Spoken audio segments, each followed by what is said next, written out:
Welcome to the HR Fix, the HR podcast for HR professionals who want to grow and be the best. I'm Jude Fiddler and I'll be your host. So come and join us, Ellie, as we change an entire industry. Come on, let's get started. I am being questioned a lot by HR professionals about this type of scenario. This type of scenario is that they are wanting to be forward with a strategy or a process, or they want to deal with an issue, but their employers won't let them. They are having to deal with quite serious issues. In some places, gross misconduct issues. In some places, redundancies or performance issues, but they're being prevented from doing that by their bosses. So say there's a redundancy issue, but they're being told, get rid of that person, there's a redundancy. And they're going, well, there's no selection pool, there's no business grounds, there's no this, there's no that. Just get on with it, just do that or whatever. It's a nicer way of getting rid of someone than misconduct, or they're not performing very well. Or they're asked to do a performance review, a dismissal, when there's just been a performance review and they passed with flying colours.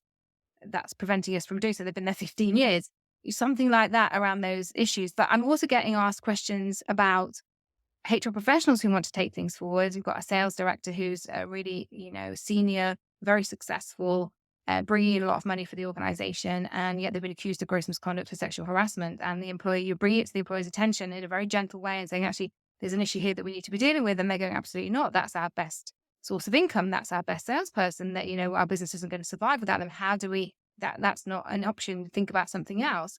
And HR professionals are coming to me saying, I am not allowed to do my job. I know what I should be doing. I know how I should be doing it, but I've got either weak management or management who don't understand HR.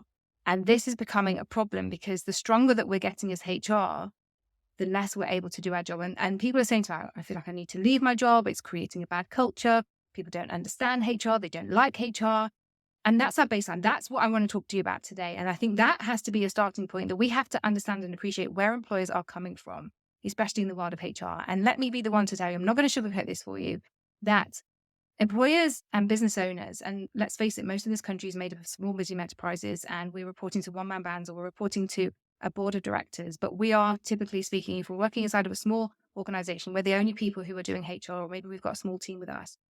But people do not like HR. That's a fact. We just have to live with it. We always knew that employees didn't like HR because they don't trust us, they don't like us, they think that we work for the company. But we also have to understand that the company don't particularly like us either.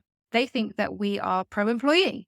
And the truth is we're between a rock and a hard place, and we're right in the middle. We're not, having to particularly overtly be supporting either, but both of us hate us for their own reasons. And employers think that we don't act for them. They think that they present a problem and we can't just action it like that, because we have rules that we have to go through. We have justifications that we have to do. We have processes that we have to follow. We have investigations. We have to prove that whatever it is that we're doing is fair and right and reasonable. And often it's not. So we have to go again and find that it's fair and right and reasonable.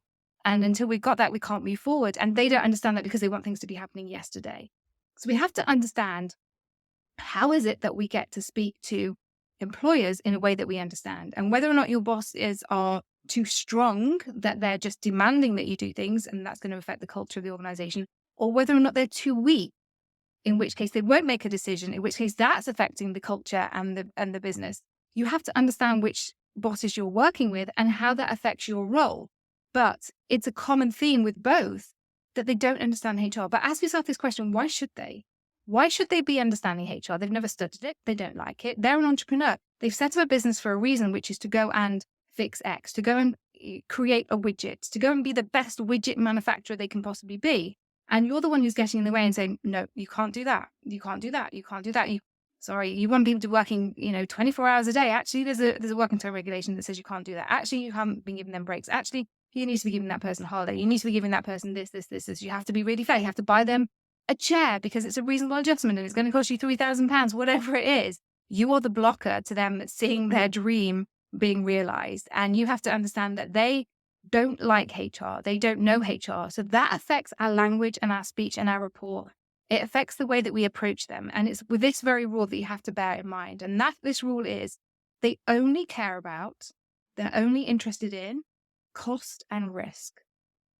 Now, if you limit your discussions to those two things, this is the risk. If we do, you've got to give me instructions. So we've got a strong employer. This is your instruction. This is what you want me to do. And if I do that, this is the risk, and that risk is going to lead to this cost, then they will think again. If you've got your weak employer and you're working with someone who can't make a decision, and you go to them and you say, actually, if we do this, then the risk is going to be this, and that could have a cost, then they are also going to be listening to you. They don't care about investigations or processes or the number of interviews you need to do or the time limit that you need to put on it, or that people are off on sick leave or they're putting grievances in the middle. They don't care about all of those things. All they care about is cost and risk. So you need to adapt your language, your phraseology, all of your arguments, your goals, your everything that you're setting for this and the way that you're responding to just talk about those two things, cost and risk. And you have to remember the other thing is that they don't want to make decisions, especially if you're working with a weaker side of the management that we're talking about, the people who won't make a decision. They like certain members of staff. They're trying to be the nice guy, trying to be the nice boss. They hate making decisions. So you need to make that process as easy as you can for them. So what do we mean by that? If you were to go to them and say, actually, it's not my job as HR. So many HR people say this to me. It's not my job as HR to get involved. You need to go and have this meeting with them. They're never going to have that meeting. They're never going to do that investigation. They're never going to do that disciplinary. If you want them to have an informal chat and they disagree with what you're suggesting that they're going to have an informal chat about, go and have a chat about this and just see, was it them who stole that from them? Was it them who sexually harassed that? Just go and see what the issue. They're never going to have that chat. So you should then present them with options. Do you want me to have the chat? Do you want me to come with you and have the chat? Or should I talk you through how it's going to work? And don't leave that meeting until they've given you that option. Don't dump and drop on them. Don't tell them what they need to be going to do and dump everything on them and then think that it's going to get resolved. Just think about the fact that they don't like HR. They don't want to be doing HR tasks. That's not why they signed up to do what they do. That's not their vision and mission. That's not their career.